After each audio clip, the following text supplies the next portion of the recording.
শহীদ ওসমান হাদির স্ত্রী যমুনার সামনে ছিলেন। যমুনা থেকে একজন পিয়ন বের হয়ে তাকে সম্মান জানানোর এতটুকু প্রয়োজন বোধ করেন নাই। নির্বাচনের পরে যে রাজনৈতিক দল ক্ষমতায় আসবে তারা যদি এই ব্যাপারে কোনো সুষ্ঠু পদক্ষেপ না নেয়, আমরা তাদের জীবনকে জাহান্নাম বানাই দিব বলছি, তাদের জীবনকে জাহান্নাম বানাই। তারা আমাদেরকে খুন করবার উদ্দেশ্য নিয়ে এই আক্রমণটা করেছে। 8 ঘন্টা শহীদ ওসমান হাদির স্ত্রী যমুনার সামনে ছিলেন।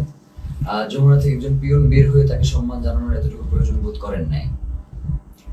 তো আমরা আজকে যখন শহীদ ওসমান হাদির স্ত্রী তিনি বিকেল বেলা জুমার নামাজের পরে তিনি আবার যখন এসে যমুনা অভিমুখে আসতে রওনা দিয়েছেন, প্রায় কাছাকাছি চলে এসেছেন, তখন আমাদের কিছু ভাই বোন তাদেরকে আমরা ভিতরে পাঠানোর জন্য চেষ্টা করতেছিলাম, কারণ শহীদ ওসমান হাদির স্ত্রী একা হয়ে গেলে তার সাথে কি ধরনের পরিস্থিতি ঘটতে পারে সেটা জানবার জন্য মূলত আমরা তাদেরকে প্রেরণ করবার চেষ্টা করেছিলাম। এবং ভিতরে আমাদের কিছু ইনকিলাব কর্মী মঞ্চের সদস্য ছিল যাদেরকে ভিতর থেকে আবার বাইরে আসতে দেওয়া হচ্ছিল না। তো এই সার্বিক পরিস্থিতি তদারকির জন্য আমরা জুমা এবং শান্তা সহ যুবাকে প্রেরণ করেছিলাম, যাতে ওরা গিয়ে দেখে আসে এবং ওদেরকে সঙ্গে করে নিয়ে আসে।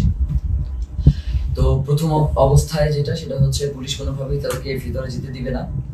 তো ওরা অনেকভাবে বোঝানোর চেষ্টা করেছে, কিন্তু কোনোভাবেই ওরা মানতে ছিল না। পরবর্তীতে আমরা বলেছিলাম যে এবং এটা তো একদম খুবই সহজ ব্যাপার, 1 মিনিটের ব্যাপার, আমাদেরকে সরিয়ে দেওয়া, এই ওখান থেকেই করা। তো ওরা কি করেছে, জুমা এবং শান্তার গায়ে হাত তুলেছে এবং দেখবেন যে শান্তাকে গলা চেপে ধরেছে এবং জুমার পুরো গালে তারা তাদের খামচি দিয়েছে আর কি, মানে এইটা কি, এবং বুট দিয়ে ওদেরকে রাস্তায় পাঠিয়েছে। আমার আশেপাশের 2 জন প্রচন্ড ভাবে আক্রান্ত হয়েছে, আমি নিজে আক্রান্ত হয়েছি, আমার এবং আমাকে এবং প্রত্যেকের মাথা টার্গেট করে। এই যে আমার পাশে সালাউদ্দিন আম্মার বসে আছে, ওকে মাথা লক্ষ্য করে গ্রেনেড নিক্ষেপ করা হয়েছে, কিন্তু আল্লাহকে বাঁচিয়ে দিয়েছে যে সেটা জায়গা মতো ওরা নিক্ষেপ করতে সক্ষম হয়নি। ওর মুখে সেলাই দিতে হয়েছে, ওর হাতে ব্যান্ডিজ, জুমার গালের প্রত্যেকটা জায়গা আছড়ানো, মাথায় বাড়ি দিচ্ছে, শান্তাকে গলা টিপে ধরেছে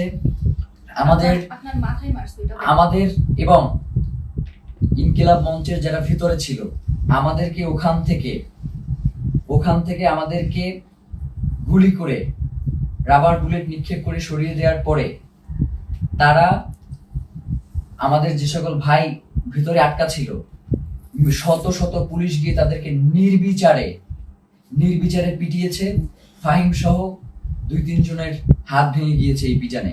দেখাও যে পুরো ট্রাউজারটা ওর রক্তে লাল হয়ে আছে, আমার পুরো পাজামার রক্তে লাল হয়ে আছে, ওর পুরো হাত আঙুল ভেঙে গেছে, মুখে সেলাই দেয়া, এবং এইভাবে প্রত্যেককে এমন ভাবে আক্রমণ করা হয়েছে। আল্লাহ আমাদেরকে রক্ষা করেছেন, নয়তো তাদের যেই ধরনের আজকে আক্রমণের ভূমিকা ছিল তাদের